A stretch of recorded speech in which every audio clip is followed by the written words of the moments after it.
All right, everyone. It's that time of year here in the Northeast where we're starting to get some really nice days. Golf season's almost here, and we're all really starting to get that itch. So I'm going to talk to you today about a few ways that you can work on your putting indoors as we approach the season and maximize those efforts.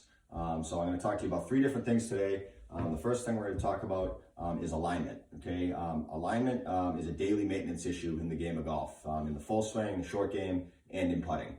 Okay, so as we're playing the game, all right, throughout the day, hitting balls, warming up, and playing the round of golf, all right, we're constantly, for a right-handed player, we're swinging to the left, all right, we're setting up square, and we're swinging to the left, all right, so as that's happening, we're having a tendency, as the day goes, we might start set up nice and square, all right, but as the day goes, we start to aim left or open, all right, or maybe we might play a stretch of holes where the wind's blowing hard right to left, all right, we might play 3, 4, 5 holes in a row, we're going the same direction, and we got a right to left wind.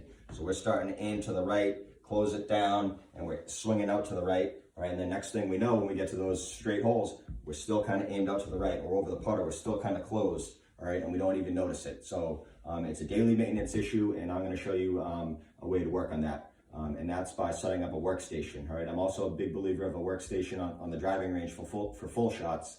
But today we're going to go over a putting workstation that you can do right in your living room, and then you can carry it out to the golf course or the putting green when you go to practice during the season.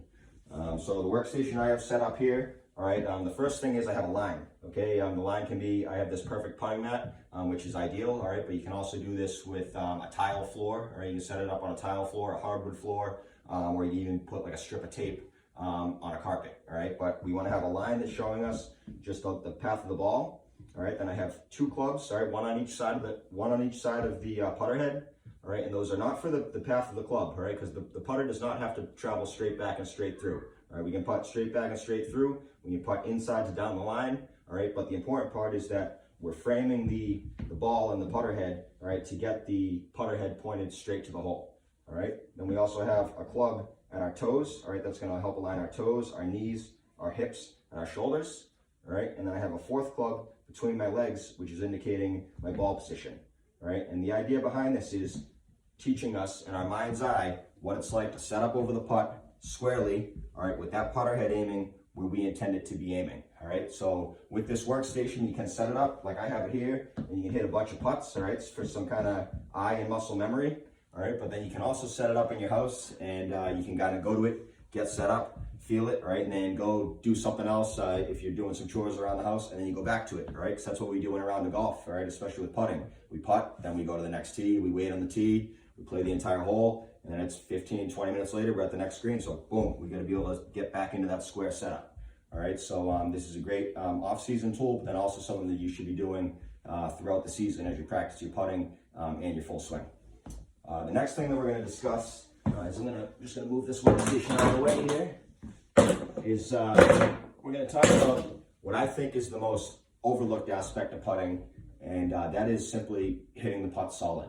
Okay, we all worry plenty about how solid we hit the driver. We worry plenty about how solid we hit the irons. All right, but I don't think we pay enough attention to how solid we actually hit the putt. Okay, so the drill I'm going to give you today for that, I'm going to use a couple of tees. All right, when we get on a real green, this is even easier because we can put the tees into the green. But for this setup today, I'm just going to put one tee, all right, standing on each side of the putter head. All right, one a little bit off the toe, one a little bit off the heel. All right, I'm going to put the ball down. All right, so again, that's kind of framing the putter head to make sure that the putter head is pointing to the hole. And then we're just going to hit putts, trying to pass the putter head through the gate, not letting the putter head knock over either of the tees.